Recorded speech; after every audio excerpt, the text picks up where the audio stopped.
Hello, HSST English notification ആയിരിക്കുകയാണ്. അപ്പോൾ HSST English നമുക്കറിയാം അത്ര നിഷ്പ്രയാസം നേടിയെടുക്കാവുന്നതല്ല. അതിൻ്റെ ഒരു പദവി കൊണ്ട് തന്നെ നമുക്കറിയാം അത്ര സിമ്പിളായി ചെയ്യാവുന്ന കാര്യമല്ല. നല്ല ട്രെയിനിങ് ആവശ്യമുണ്ട്. അപ്പോൾ അത് നമുക്കൊന്ന് തുടങ്ങാം.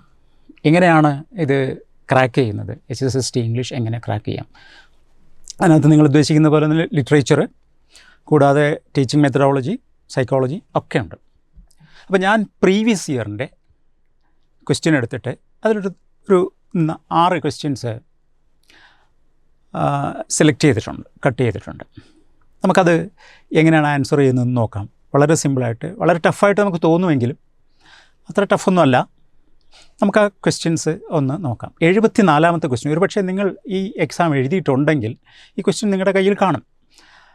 ഇത് നിങ്ങൾ ആൻസർ ചെയ്തിട്ടുണ്ടാകും, ശരിയായിട്ടുണ്ടാകും, തെറ്റിപ്പോയിട്ടുണ്ടാകും. എനിഹൗ പുതിയതായിട്ടുള്ളവർ ആ പ്രീവിയസ് ക്വസ്റ്റ്യൻ പേപ്പർ ഒന്ന് നോക്കുക. 74 മുതലുള്ള ക്വസ്റ്റ്യൻ, 74 മുതൽ 79 വരെയുള്ള ക്വസ്റ്റ്യൻസ് നമുക്കൊന്ന് നോക്കാം. അപ്പോൾ ഈ വീഡിയോയിൽ 74ഉം 75ഉം നമുക്ക് നോക്കാം. ആ ക്വസ്റ്റ്യൻ ഞാനൊന്ന് വായിക്കുന്നു, എൻ്റെ കൂടെ നിങ്ങളും വായിക്കുക. നിങ്ങൾ ചിലപ്പോൾ ചെയ്തതാണെങ്കിൽ ഈ ക്വസ്റ്റ്യൻ പരിചയമുള്ളതാണ്. എന്താണ് question? In English language reduplication is used for. അപ്പോൾ നമുക്കറിയാം റീഡ്യൂപ്ലിക്കേഷൻ എന്ന് പറയുന്നത് ലിംഗ്വിസ്റ്റിക്സിൽ വരുന്ന ഒരു ടേമാണ്. റീഡ്യൂപ്ലിക്കേഷൻ മറ്റൊന്നുമല്ല, റിപ്പിറ്റീഷൻ എന്നാണ് ഇതിൻ്റെ അർത്ഥം. റീഡ്യൂപ്ലിക്കേഷൻ പറഞ്ഞ വാക്ക് മുഴുവനായോ അല്ലെങ്കിൽ ഫ്രേസ് മുഴുവനായോ അല്ലെങ്കിൽ ഭാഗികമായോ ആവർത്തിക്കുന്നതിനെയാണ് റീഡ്യൂപ്ലിക്കേഷൻ എന്ന് പറയുന്നത്. ഡ്യൂപ്ലിക്കേറ്റ് ചെയ്യുക എന്ന് പറഞ്ഞാൽ തന്നെ അതുപോലുള്ള ഒന്നിനെ വീണ്ടും സൃഷ്ടിക്കുക എന്നാണ് അർത്ഥം. സമാനമായതിനെ സൃഷ്ടിക്കുക എന്നാണ് അർത്ഥം. പകർപ്പെടുക്കുക എന്നാണ്. അപ്പോൾ റീഡ്യൂപ്ലിക്കേഷൻ എന്ന് പറയുന്നത് ലിംഗ്വിസ്റ്റിക്സിൽ എന്താണ് എന്ന് നമുക്ക് നോക്കാം. ഇവിടെ ഓപ്ഷൻസ് തന്നിട്ടുണ്ട്. എക്സ്പ്രസീവ് ആൻഡ് പ്ലേഫുൾ ഇഫക്ട്സിന് വേണ്ടിയാണോ ഇത് ഉപയോഗിക്കുന്നത്? റീഡ്യൂപ്ലിക്കേഷൻ ഉപയോഗിക്കുന്നത് എന്തിനെന്നാണ് ചോദ്യം. യൂസ്ഡ് ഫോർ എന്നാണ്. എക്സ്പ്രസീവ് ആൻഡ് പ്ലേഫുൾ ഇഫക്ട്സിന് വേണ്ടിയാണോ? എക്സ്പ്രസീവ് എന്ന് പറഞ്ഞാൽ ഇമോഷൻസ് അല്ലെങ്കിൽ ഐഡിയ ഫലപ്രദമായി എക്സ്പ്രസ് ചെയ്യുന്ന രീതിയിൽ ഹൈലി എക്സ്പ്രസീവായിട്ട് ഉപയോഗിക്കാനും, പിന്നെ പ്ലേഫുൾ ഒരു ഫ്രോളിക്സം മോഡിൽ, ഇത് രണ്ടുമാണോ ഉദ്ദേശിക്കുന്നത്? അതോ എക്സ്പ്രസീവ് ആൻഡ് എസ്തറ്റിക് എഫക്ട്സ് വരുത്താൻ വേണ്ടിയാണോ ഉപയോഗിക്കുന്നത്? അപ്പോൾ ഇതിൽ എക്സ്പ്രസീവ് വീണ്ടും വന്നിട്ടുണ്ട്, പിന്നെ എസ്തറ്റിക് എഫക്റ്റും വന്നിട്ടുണ്ട്. എസ്തറ്റിക് എന്താണ്? നമുക്കറിയാം ലിറ്ററേച്ചറിൽ ലാവണ്യശാസ്ത്രം എന്ന് പറയുന്ന സംഗതിയാണ് എസ്തറ്റിസിസം എന്ന് പറയുന്നത്. അത് ആ ഇഫക്റ്റിന് വേണ്ടി ലിറ്ററേച്ചറിൽ സ്വാഭാവികമായിട്ടും അതിൻ്റെ ഒരു സൗന്ദര്യശാസ്ത്രം എന്ന് പറയുന്ന സംഗതിയുണ്ട്. അതിന് ഒരുപാട് കാര്യങ്ങൾ പഠിക്കാനുണ്ട്. നമ്മൾ മുഴുവൻ ഇപ്പോൾ അതിലേക്ക് പോകുന്നില്ല. അപ്പോൾ എസ്തറ്റിക് ഇഫക്ട്സിനും വേണ്ടിയാണോ? അപ്പോൾ ഒന്നാമത്തത് എക്സ്പ്രസീവ് ആൻഡ് പ്ലേഫുൾ ഇഫക്ട്സ് മാത്രമാണ് ഉദ്ദേശിക്കുന്നത് റീഡ്യൂപ്ലിക്കേഷൻ കൊണ്ട്. അതോ എക്സ്പ്രസീവ് ആൻഡ് എസ്തറ്റിക് ഇഫക്ട്സ് ആണോ? ഇനി അഥവാ എസ്തറ്റിക് ആൻഡ് പ്ലേഫുൾ ഇഫക്ട്സ് ആണോ?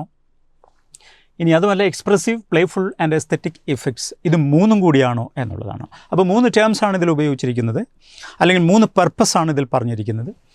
എക്സ്പ്രസീവ് ആണോ? അതെ, എക്സ്പ്രസീവ് ആണ്, സംശയമില്ല. എക്സ്പ്രസീവായി എക്സ്പ്രസീവ് ഇഫക്റ്റിന് വേണ്ടി, കൂടുതൽ കാര്യക്ഷമമായി കൺവേ ചെയ്യുന്നതിന് വേണ്ടി, അത് ഇമോഷനായാലും ഐഡിയ ആയാലും കോൺസെപ്റ്റ് ആയാലും ഏതായാലും വളരെ ഇഫക്റ്റീവായി അനുവാചകരിലേക്ക് എക്സ്പ്രസ് ചെയ്യുന്നതിന് വേണ്ടി ഉപയോഗിക്കുന്ന ഒരു സൂത്രമാണോ, ഒരു ഡിവൈസാണോ? ആണ്, അത് ശരിയാണ്. ഇനി പ്ലേഫുൾ ഇഫക്റ്റാണോ? പ്ലേഫുള്ളും ആണ്. വില്ലി നില്ലി എന്നൊക്കെ പറയുന്ന പ്രയോഗമുണ്ടല്ലോ, ഹൗച്ച് പൗച്ച്, അങ്ങനെയൊക്കെയുള്ള റിപ്പിറ്റേറ്റീവായി ഉപയോഗിക്കുന്ന വാക്കുകൾ, അത് പ്ലേഫുൾ ഇഫക്റ്റും വരുത്തുന്നുണ്ട് സ്വാഭാവികമായിട്ട്. ചില ഭാഷകളിലൊക്കെ പ്ലൂറലിന് വേണ്ടി റിപ്പീറ്റ് ചെയ്യാറുണ്ട്. ഒരു വാക്ക് തന്നെ റിപ്പീറ്റ് ചെയ്ത് പ്ലൂറൽ ഉണ്ടാക്കാറുണ്ട്. ഇംഗ്ലീഷിൽ എന്തായാലും പ്ലൂറലിന് വേണ്ടി അങ്ങനെ ഉപയോഗിക്കാറില്ല. പ്ലൂറൽ ഗ്രാമർ വേറെ ഉണ്ട്. അപ്പോൾ പ്ലൂറൽ ഗ്രാമർ പർപ്പസിന് വേണ്ടി ഇത് ഉപയോഗിക്കാറില്ല. പിന്നെ എക്സ്പ്രസീവിൻ്റെ എസ്തറ്റിക് ഇഫക്റ്റ്. എസ്തറ്റിക് ഇഫക്റ്റ് എന്ന് പറയുന്നൊരു സംഗതി ഉദ്ദേശിക്കുന്നുണ്ടോ? Aesthetic effect. എന്താ എസ്തറ്റിക് ഇഫക്റ്റ്? ലിറ്ററേച്ചറിന് ഈ എസ്തറ്റിസിസം എന്ന് പറയുന്ന ലിറ്ററേച്ചറിൽ മാത്രം ബാധകമായ സംഗതിയല്ല, എല്ലാ ആർട്ട് ഫോമിലും എസ്തറ്റിസിസം ഉണ്ട്. മൊത്തത്തിൽ നമുക്കതിനെ സൗന്ദര്യശാസ്ത്രം അഥവാ ലാവണ്യശാസ്ത്രം എന്ന് വിളിക്കാം. അത് മുഴുവൻ നമുക്കിപ്പോൾ പറയാനാവില്ല. അതിലൊരു ടേമാണ് ഇവിടെ നമ്മൾ ഉപയോഗിച്ചിരിക്കുന്ന റീഡ്യൂപ്ലിക്കേഷൻ എന്ന് പറയുന്നത്. എസ്തറ്റിക് ഇഫക്റ്റിന് വേണ്ടിയും ഉപയോഗിക്കുന്നുണ്ട് തീർച്ചയായും. നഥാനിയൽ ഹൗത്തോണിൻ്റെ വിമൻ എന്ന വർക്കിൽ ധാരാളം എസ്തെറ്റിക് ഇഫക്റ്റിന് വേണ്ടി ഇത് ഉപയോഗിച്ചിട്ടുണ്ട്. അപ്പോൾ ലിറ്റററി ഡിവൈസായിട്ട് അല്ലെങ്കിൽ എസ്തെറ്റിക് ഇഫക്റ്റിന് വേണ്ടി ഉപയോഗിക്കുന്നുണ്ട്. അങ്ങനെയാണെങ്കിൽ നിങ്ങൾ ഈ ഉത്തരം എഴുതിയിട്ടുണ്ടെങ്കിൽ അത് ശരിയായിരുന്നിരിക്കാം. ഏതാ? എക്സ്പ്രസീവാണ്, പ്ലേഫുള്ളാണ്, എസ്തെറ്റിക് ഇഫക്റ്റും. അപ്പോൾ ഈ 3 ഇഫക്റ്റിന് വേണ്ടി expressive effect, playful effect, aesthetic effect, ഈ 3ഉം ചേർന്ന് വരുന്ന 4ാമത്തെ ഓപ്ഷനാണ് ഇതിൻ്റെ ആൻസർ. അപ്പം നിങ്ങൾ നേരത്തെ എഴുതിയിട്ടുള്ളവരാണെങ്കിൽ ഇത് മാർക്ക് ചെയ്തിട്ടുണ്ടെങ്കിൽ നിങ്ങൾക്കത് ശരിയായിട്ടുണ്ടാവും. ഓക്കെ, അപ്പോൾ ഇതിൽ വരുന്നത് ഏതൊക്കെയാണ്? Expressive, playful and aesthetic effect. ഇതിൻ്റെ കൂടുതൽ വിശദീകരണം ഈ തിയറിയിലേക്കൊക്കെ പോകുന്നതിന് വേണ്ടി നമുക്ക് ക്ലാസ് എടുക്കുന്നുണ്ട്. ഇത് നമ്മൾ ഒരു പ്രീവിയസ് ക്വസ്റ്റ്യൻ ഒന്ന് ട്രൈ ചെയ്യുന്നേ ഉള്ളൂ. ഓക്കെ, അപ്പോൾ നമുക്ക് അതിൻ്റെ വിവരണം ഒന്ന് നോക്കാം. എന്താ റീഡ്യൂപ്ലിക്കേഷൻ? ഇത് ലിംഗ്വിസ്റ്റിക്സിൽ ഒരു വേർഡ് ഫോർമേഷൻ ടെക്നിക്കാണ്. വേർഡ് ഫോർമേഷൻ നിങ്ങൾക്കറിയാം, വേർഡ് ഫോർമേഷൻ പലതരത്തിലുണ്ട്. അതിലൊന്നാണ് റീഡ്യൂപ്ലിക്കേഷൻ. വേർഡ് ഫോർമേഷൻ എന്ന് പറയുന്ന വലിയൊരു വിഭാഗമാണ്. അതിപ്പോൾ മുഴുവനും അതിൻ്റെ ടേംസ് മുഴുവൻ ഏതെല്ലാം തരത്തിൽ വേർഡ് ഫോർമേഷൻ നടക്കുന്നു എന്നുള്ളത് എല്ലാം ഞാനിപ്പോൾ പറയുന്നില്ല. ഇപ്പോൾ ഈ ക്വസ്റ്റിന് വേണ്ടി മാത്രം അതിൽ ഒരു ടേം റീഡ്യൂപ്ലിക്കേഷൻ. ഞാൻ പറഞ്ഞു ഇത് ലിംഗ്വിസ്റ്റിക്സിൽ ഉപയോഗിക്കുന്ന ഒരു വാക്കാണ് റീഡ്യൂപ്ലിക്കേഷൻ എന്ന് പറയുന്നത്. ബാക്ക് ഫോർമേഷൻ എന്നും ക്ലിപ്പിംഗ് എന്നും പോർട്ട്മാൻറ്റോ എന്നും അങ്ങനെ ഒരുപാട് തരത്തിലുള്ളതുണ്ട്. അപ്പോൾ വേർഡ് ഫോർമേഷൻ എന്താണ്? Part or all of a word is repeated. ഇവിടെ റിപ്പീറ്റ് ചെയ്യപ്പെടുകയാണ്. ഒന്നുകിൽ ഒരു വാക്കിൻ്റെ അല്ലെങ്കിൽ ഒരു ഫ്രേസിൻ്റെ മുഴുവനും റിപ്പീറ്റ് ചെയ്യുകയോ, ഒരു ഫ്രേസ് മുഴുവനായി റിപ്പീറ്റ് ചെയ്യുകയോ, അതല്ലെങ്കിൽ അത് പാർട്ട്ലി ഭാഗികമായി റിപ്പീറ്റ് ചെയ്യുകയോ ചെയ്യുന്നതിനാണ് റീഡ്യൂപ്ലിക്കേഷൻ എന്ന് പറയുന്നത്. അതാണ് അതിൻ്റെ പ്രോസസ്സ്. ഇപ്പോൾ വില്ലി നില്ലി, ഹൗച്ച് പോച്ച്, ടിക് ടോക്ക്, അങ്ങനെ ധാരാളം പ്രയോഗങ്ങൾ നിങ്ങൾക്ക് പരിചയമുള്ളതുണ്ട്. ഇനി new words created or modify meaning. ഒന്നുകിൽ അതിലൂടെ പുതിയ വാക്ക് ക്രിയേറ്റ് ചെയ്യുകയാവാം, അല്ലെങ്കിൽ നിലവിലുള്ളതിനെ മോഡിഫൈ ചെയ്ത് മറ്റൊരർത്ഥവും കൂടി അതിൽ ആട്രിബ്യൂട്ട് ചെയ്യുന്നതുമാകാം. അപ്പോൾ ഇതാണ് ഇതിൻ്റെ പർപ്പസ് എന്ന് പറയുന്നത്. അതിൻ്റെ ഒരു റിസൾട്ട് അതാണ്. അങ്ങനെ റീഡ്യൂപ്ലിക്കേഷനിലൂടെ ഉണ്ടാകുന്നത് ഇതാണ്. Part or all of a word is repeated, അതാണ് അതിൻ്റെ പ്രോസസ്സ്. പിന്നെ new words created or modify meaning. സാഹിത്യകൃതികളിലൊക്കെ ധാരാളം, പ്രത്യേകിച്ച് നഴ്സറി റൈമിലൊക്കെ ധാരാളം നമ്മൾ കണ്ടിട്ടുണ്ട്. ഇപ്പോൾ ഡിങ് ഡോങ് എന്ന് പറയുന്നത് ബൈ ബൈ, കുഞ്ഞുങ്ങൾ പറയുന്ന ബൈ ബൈ എന്നുള്ള പ്രയോഗം. Flip flop, chit chat, willy nilly, super duper, ഇതൊക്കെ നല്ലവണ്ണം പരിചയമുള്ളതാണ്. അപ്പോൾ നിങ്ങൾ ചെയ്യേണ്ടത് ഇത്തരം റീഡ്യൂപ്ലിക്കേഷൻ സൂചിപ്പിക്കുന്ന വാക്കുകളുടെ ഒരു കളക്ഷൻ ഉണ്ടാക്കുക. കാരണം ക്വസ്റ്റ്യൻ എപ്പോഴും ഇങ്ങനെ തന്നെ ആയിരിക്കണമെന്നില്ല. 4 ഓപ്ഷൻ തന്നിട്ട് റീഡ്യൂപ്ലിക്കേഷൻ ഉദാഹരണമായി ചോദിക്കാം. എല്ലാം അങ്ങനെ തന്നെ ആയിരിക്കണമെന്നില്ല. അതിലൊരെണ്ണം മാത്രം റീഡ്യൂപ്ലിക്കേഷൻ ആയിരിക്കും, അതുപോലെ തോന്നിക്കുന്നതും എന്നാൽ റീഡ്യൂപ്ലിക്കേഷൻ അല്ലാത്തതുമായിരിക്കും ബാക്കി 3 ഓപ്ഷൻസ്. അതിലൊരെണ്ണം റീഡ്യൂപ്ലിക്കേഷൻ ആയിരിക്കും. അതല്ലെങ്കിൽ മറിച്ചുമാകാം.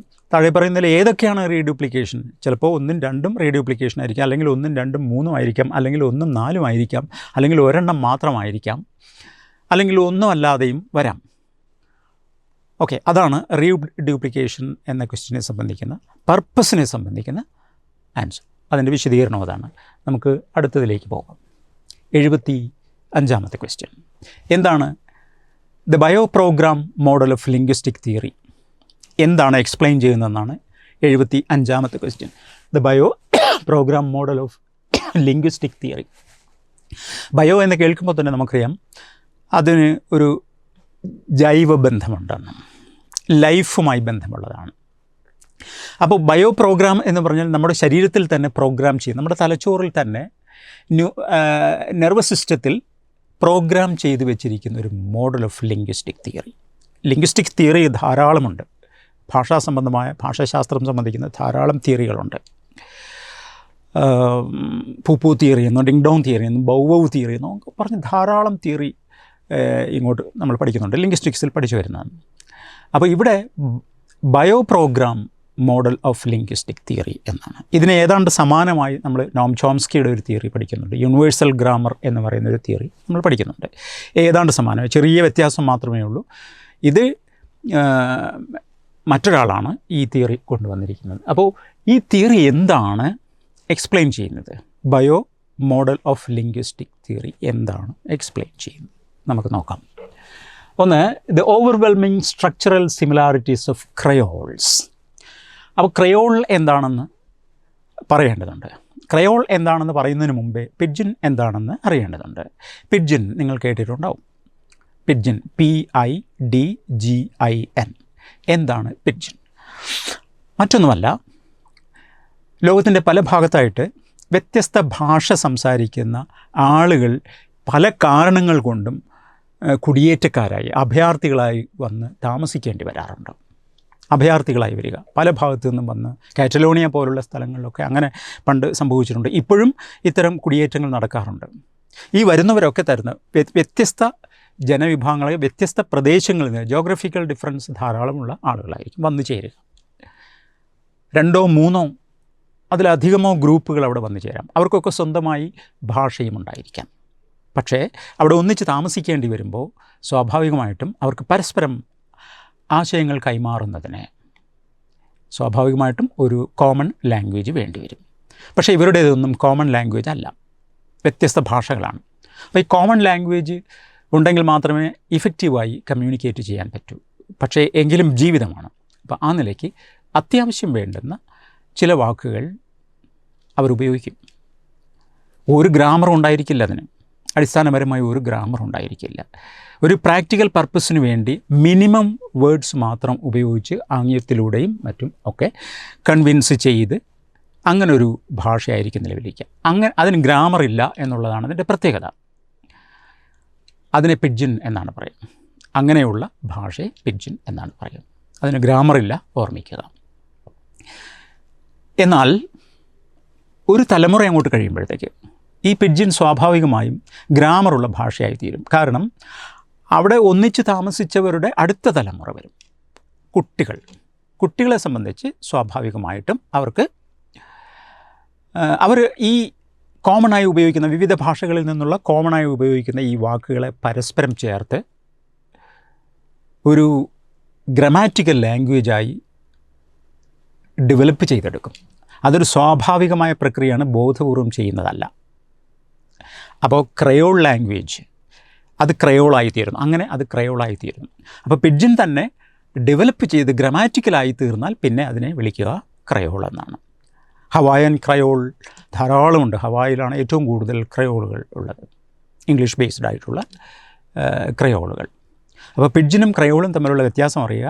പിഡ്ജിൻ എന്ന് പറയുന്നത് ഒരു തലമുറയിൽ മാത്രം, മുതിർന്ന തലമുറയിൽ മാത്രം കോമണായി ഉപയോഗിക്കുന്ന ഡിഫറെൻറ്റ് ലാംഗ്വേജസ് സംസാരിക്കുന്ന ആളുകൾ ഒരു പ്രദേശത്ത് താമസിക്കുകയും അവർ അത്യാവശ്യം കാര്യങ്ങൾ അവരുടെ ഭാഷയിൽ നിന്ന് പ്രായോഗികമായി ഉപയോഗിക്കുകയും അത് തികച്ചും ഇൻസഫിഷ്യൻ്റാണ്. കാരണം അവിടെ ഒരു പ്രധാനപ്പെട്ട ടേം ഉണ്ട്. എന്താണ്? പോവർട്ടി ഓഫ് സ്റ്റിമുലസ് എന്ന് പറയുന്ന സംഗതി.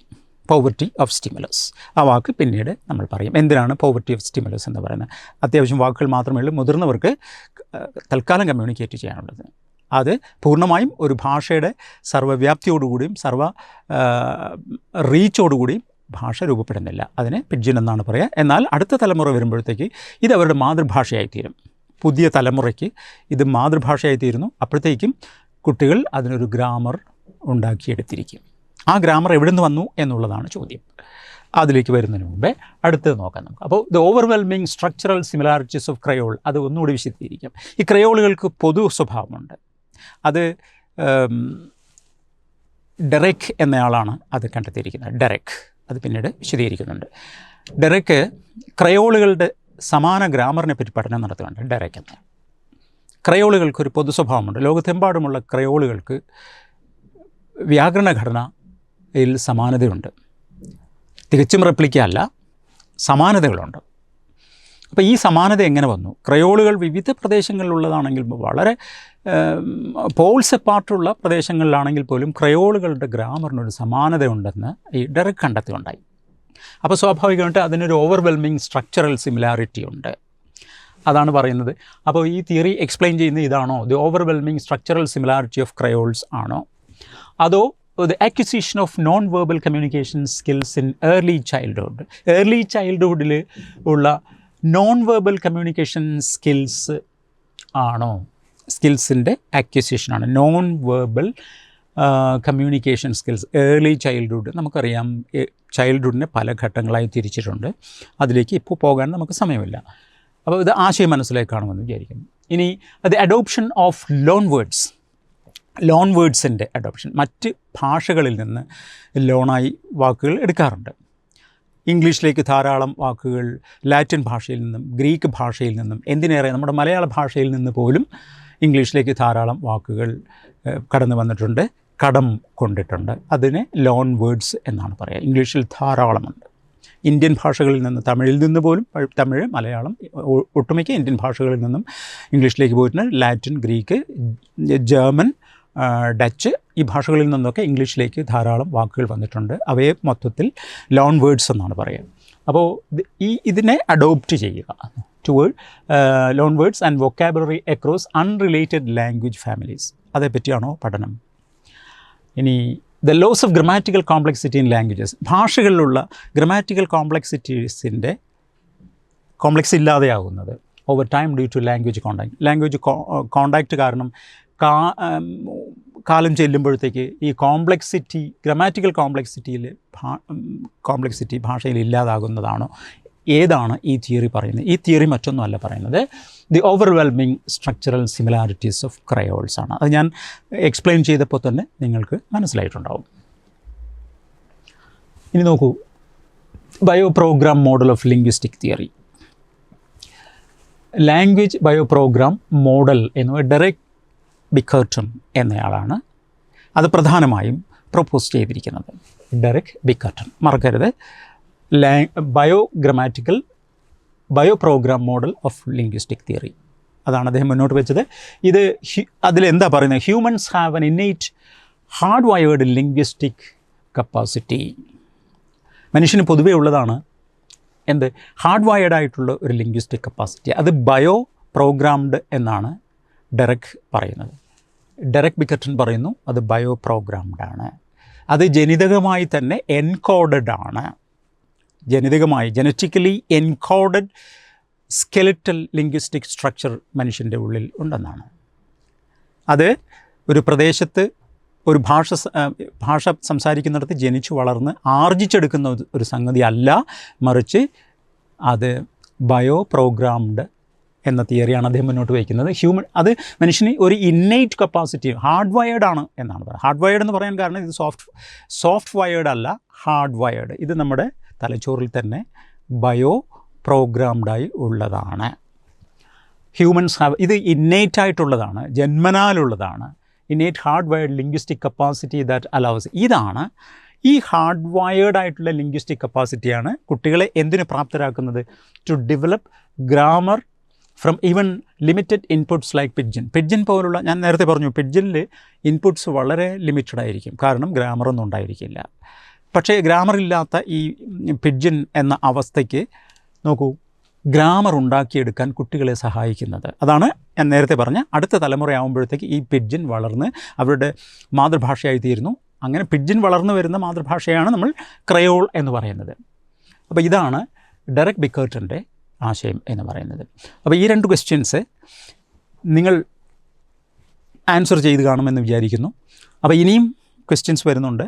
അപ്പോൾ keep watching the videos. Okay, thank you.